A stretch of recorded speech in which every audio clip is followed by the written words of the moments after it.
अभी क्राइम की दुनिया में पनप ही रहा था कि उसका खात्मा हो गया। जी हाँ, असद का खात्मा हो गया। अतीक अपने तीसरे बेटे को लेकर के, लेकिन अब क्या क्या ख्वाब पाल रहा था, उसने क्या क्या सोचा था, पूरी कहानी आपको बताएंगे। और 5 मिनट की रिपोर्ट में आपको बताएंगे कि कैसे भोंदू शूटर बन गया, स्कूल में मारपीट करने वाला लड़का माउजर चलाने लगा।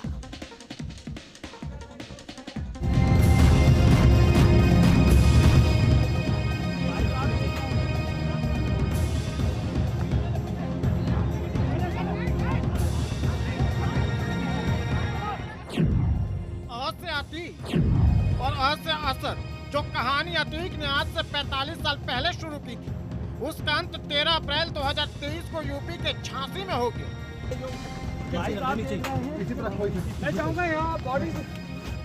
अपराध जगत की जो फसल अतीक ने बोई थी, उसे फसल को आज वो काट रहा है।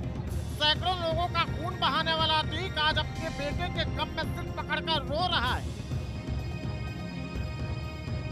प्रयागराज के नैनी जेल में बंद अतीक को पूरी रात नींद नहीं आई। पूरी रात वो बड़बड़ाता रहा, कहता रहा, मेरा परिवार तबाह हो गया, हम मिट्टी में मिल गए, सब मेरी गलती है, असद की कोई गलती नहीं थी। बिल्कुल सही कहा अतीक ने। हर कोई अपने बेटे को डॉक्टर, इंजीनियर, पायलट वगैरह वगैरह बनाना चाहता है, लेकिन अतीक असद को बचपन से ही डॉन बनाना चाहता था।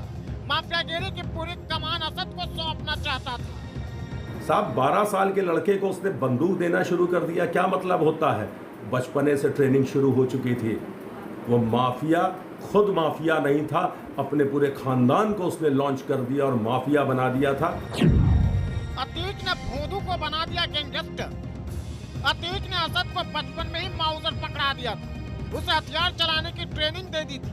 असद के हेल्थ को देखते हुए सब उसे भोंदू कहते थे, लेकिन उन्हें क्या पता था कि अतीक किसी भोंदू को अपराध लोग का डॉन बनाना चाहता है, माफियागिरी की पूरी कमान उसे सौंपना चाहता है। एक डेस्परेशन का एक अंदाज देखता हूं, जिसमें फिर से एक बार अपना खौफ स्थापित करने, फिर से अपनी सत्ता की हनक दिखाने और लोगों को ये समझाने की एक कोशिश थी कि देखो हम जेल में हैं, हम ख़त्म नहीं हुए।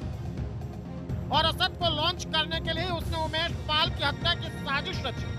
उसने असद को शामिल किया, हत्याकांड के लिए असद को भेजा और खौफ पैदा करने के लिए असद और शूटर्स बिना मास्क उमेश पाल की हत्या करने पहुंचे थे। लेकिन सीसीटीवी में असद के कैद होने के बाद शाइस्ता परवीन डर गई और अहमदाबाद के साबरमती जेल में बंद अतीक को फोन मिला दिया और हत्याकांड में असद को शामिल किए जाने पर अतीक को जमकर फटकारा। शाइस्ता ने रोते हुए कहा था कि असद अभी बच्चा है, उसे इस मामले में नहीं लाना चाहिए था। यह सुनते ही अतीक भड़क गया और शाइस्ता को डांटने लगा। कहा कि असद शेर का बच्चा है, आज उसकी वजह से मैं 18 साल बाद चैन की नींद सोया हूँ। उमेश पाल के चलते मेरी नींद हराम हो गई थी। अब तुम बेवजह बात करके मेरा मूड ना खराब करो, सब मैनेज हो जाएगा।